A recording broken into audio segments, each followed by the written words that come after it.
All right, let's get started. Getting started, what is first? Do you have business challenges? Are you trying to grow your business or want to be your own boss but haven't yet found practical information?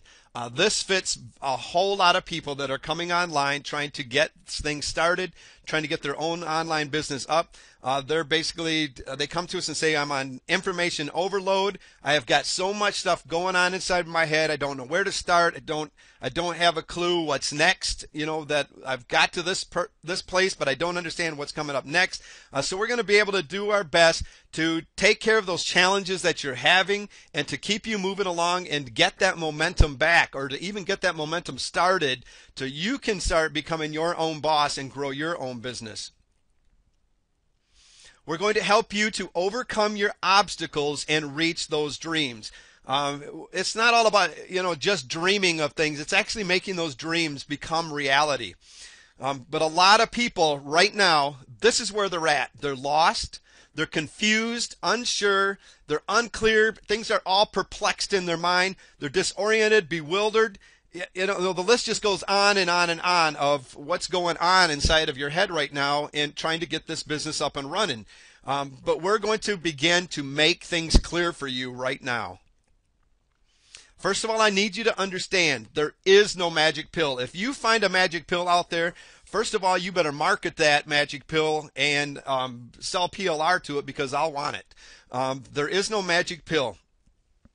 Before we even get into this, do you have the drive to accomplish your goals? You have got to have the drive to get these goals accomplished, because there's going to be things that come up in your way that are going to do their best to stop you from doing what's going on. Just because you're all excited right now, you're ready to go, you're trying to get this business up and running, you're trying to make money online, does not mean that life is going to just stop and just let you just move slowly or go through this smoothly. It's going to do its best to throw its ugly little head in there and put up some roadblocks for you to stumble on, or some pitfalls to fall into. So you're going to have a drive that's going to really help you to achieve the success that you're looking for and to accomplish the goals that you're going to be setting for yourself. Question 1 to ask yourself before starting your internet business: why?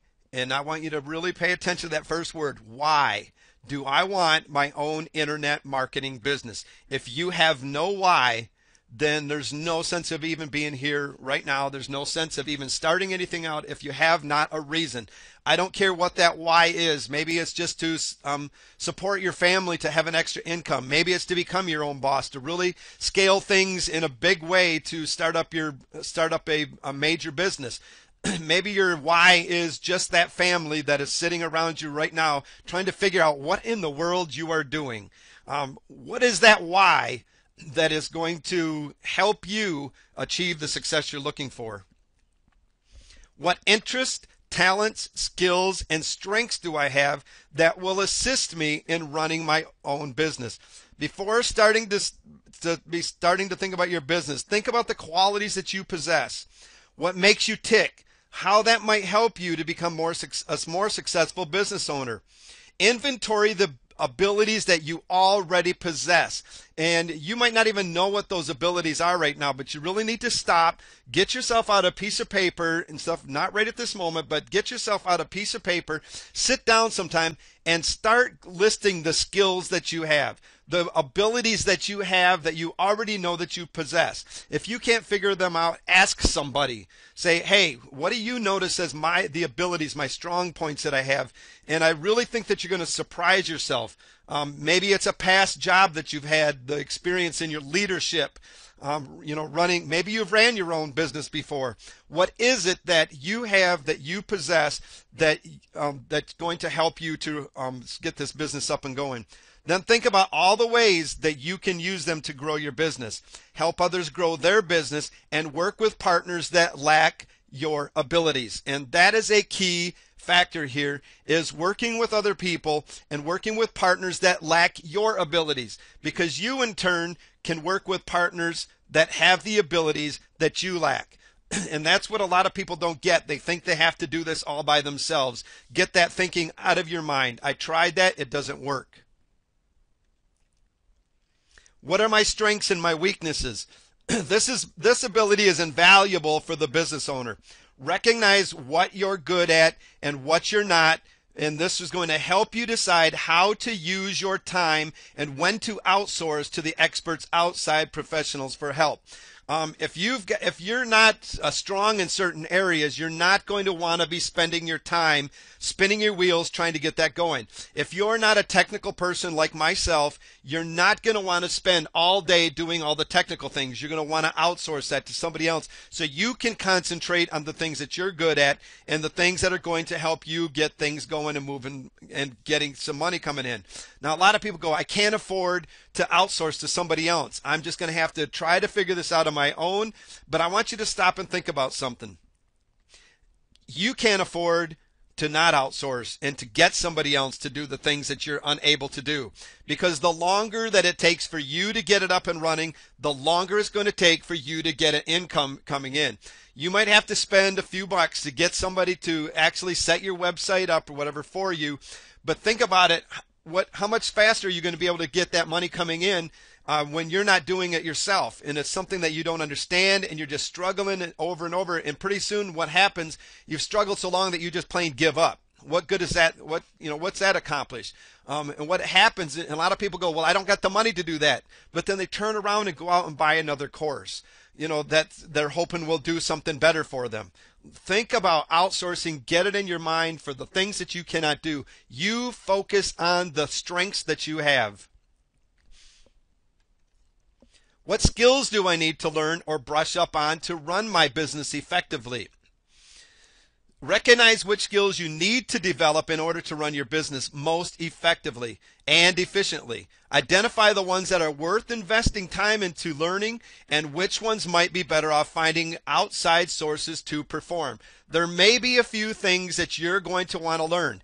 Maybe not right away, but as time goes through that, you might want to learn the technical things. So in case you can't find somebody to help you get things going and stuff in a pinch, that you're at least able to get that job done and get it accomplished and stuff until you can find somebody else to take a place. Maybe you've got somebody doing that and they decide that they're going to move on and that leaves you in a pinch. You might want to be brushing up on some of these and learning a few of these skills on your way, so that in a pinch, you're able to run your business effectively. Do I enjoy challenges? Just face it, businesses provide constant challenges. I don't care if it's online or offline. Daily life provides challenges of just running a household, with a wife full of, with a house full of children provides challenges. If you enjoy a good challenge, it's going to energize you. So if you don't enjoy a challenge right now, this is going to be difficult. Get to the point where you really step up to the plate when the challenge hits and stuff and really take that challenge on and have fun with it. If you enjoy a good challenge, it will energize you. If you don't, you may end up feeling as though you're engaged in a constant uphill battle. Look at these challenges as a learning experience for you so that you're going to be overcome. And this is saved for the end, but I'm going to tell you right now up front, when these challenges hit you, you're going to be saying to yourself, I just can't get this thing done. Get that kind of thinking out of your mind right now. Get the kind of thinking that you're going to have fun, that you're going to accomplish these challenges that come up against you, and you're going to be amazed at what really starts happening. Number 6, will I be doing work that is meaningful and really interests and excites me? When you're engaged in doing something rewarding, it helps to motivate you to keep going even when things do get tough. So when those challenges, you're faced with those challenges stuff, if you're doing something that's meaningful and really interests you, it's going to raise some excitement in you anyways. You're already going to be excited about it and you're going to want to move forward with this. So start by getting back in touch with your values and see if there is any synergy between them and the things that you're doing in your business. If not, see how you can spin things so that there really is. I remember when I first got started, I was not excited even after I made a lot of money online. I was not excited about what I was doing. I was excited about making money, but I was not excited about what I was doing until I found a webinar, and until I got to the place where I decided that I wanted to teach, and that I wanted to really open up and start teaching other people exactly what it is I did. And once I did that, I found something that excited me. It's something that I felt good about when I got at the end of the day, that the accomplishments that I created and that I achieved. I felt good about getting up in the morning, all excited about what I was doing. And before that, man, I just wanted to sit on the couch. I didn't even want to open the computer up because I was just totally lost. And this was after I made a lot of money online. So will you be doing work that is meaningful and really interests and excites you? Do you have a money-making idea? This is very, very important. A lot of people have a lot of ideas, but just because you have an idea in your head does not mean it's going to be making you any money. A good business idea addresses a problem, and I want you to remember that. A good business idea addresses a problem. So you're going to have to do some research. We're going to show you how to do this, but you're going to have to do some research. Find out the problems that your targeted market are having, and then create that idea around that, because it has to solve a problem. It has to solve a need or a pain that a particular group of people or companies face. The problem must be significant enough to warrant spending money to solve or alleviate. So in other words, whatever you do, this problem that they're having has to be significant enough to that person that's showing up to your website to make them want to pull out that credit card and buy that idea that you have right now, the solution to their problem.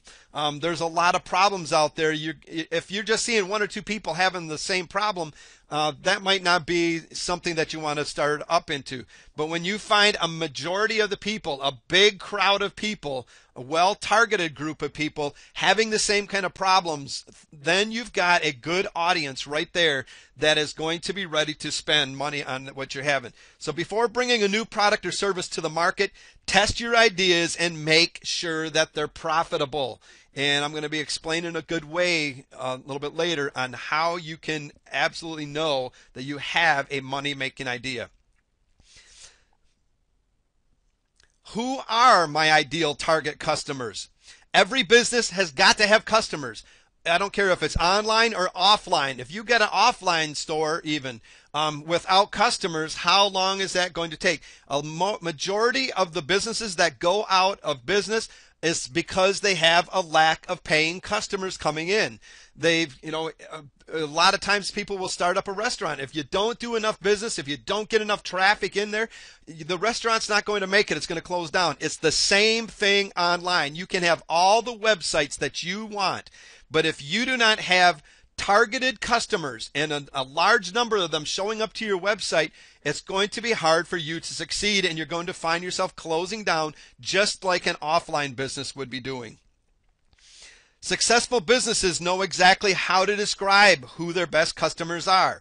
They know how to describe the pain they're feeling and what they need, want, desire, and willing to pay for. And a lot of the times, part of the reason that you're going to be able to describe some of this pain, and depends on the market, is because you're going to know, because of the interest that you have, the pains that they're already going through, because you've probably been through them enough already. You understand what your ideal target customer is going through. And if you don't already, you have got to do some research, and you have got to get to that point where you do understand what's going on so that you can effectively market to that target customer to make them realize that you have the solution to the problem that they're having.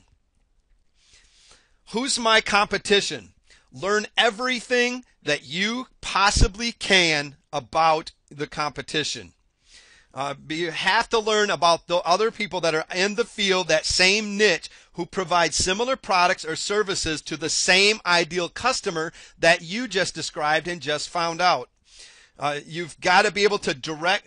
There's going to be, you have to know who your indirect competition is and your direct competition.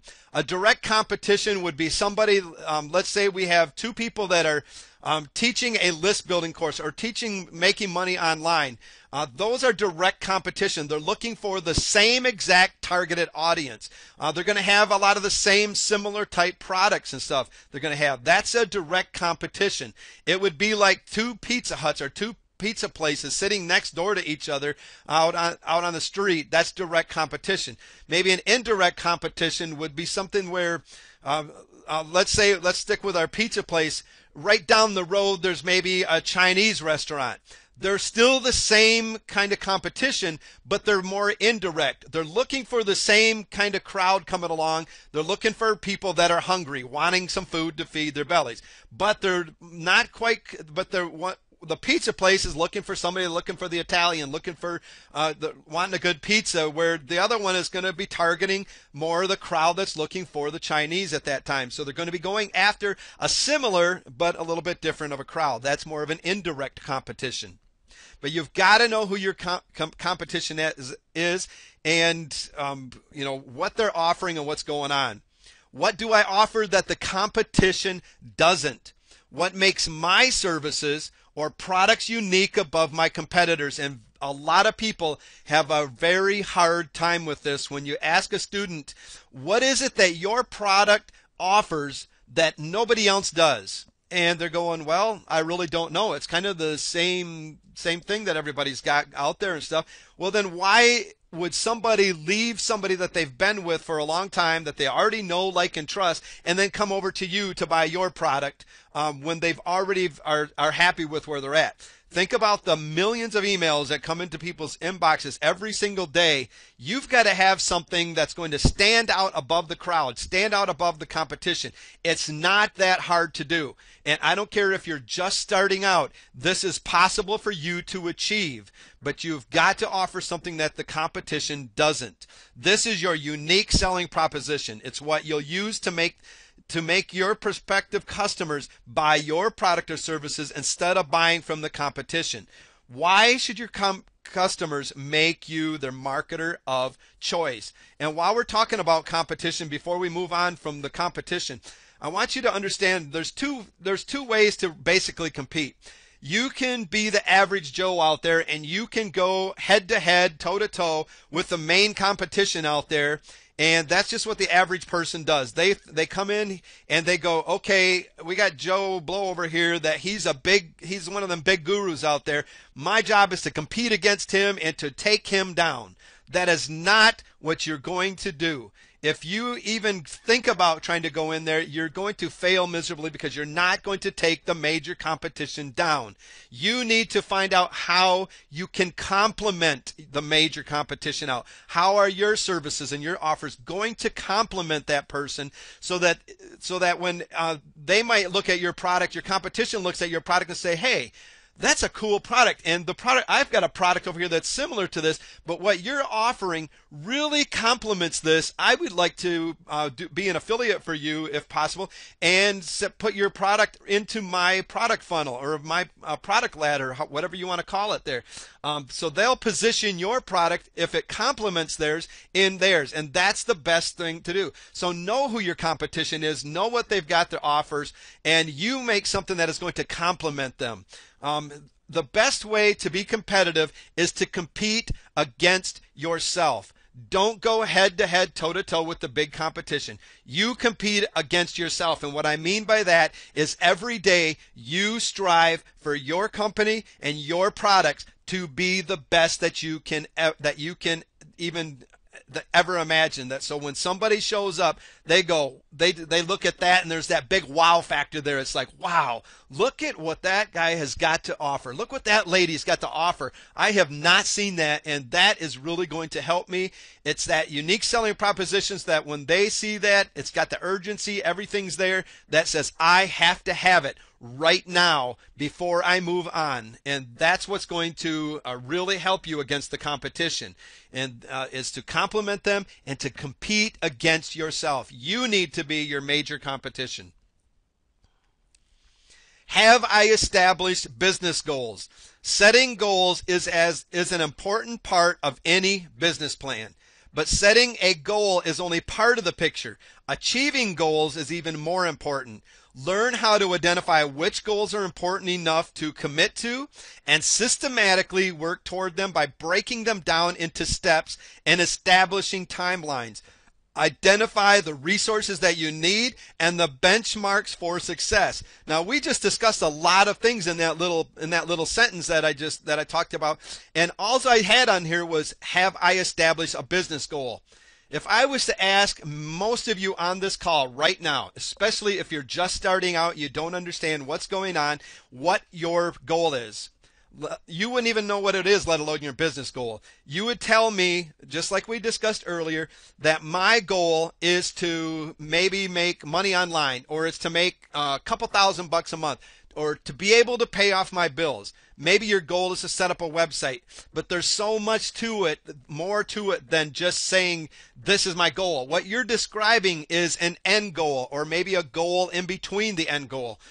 You're not establishing any goals whatsoever. They have got to be in a place where you can establish timelines for you to be able to see that you're getting to those places in a timely manner. So if you said it's something here to be able to accomplish in the week, when you get to that week, did you accomplish that goal?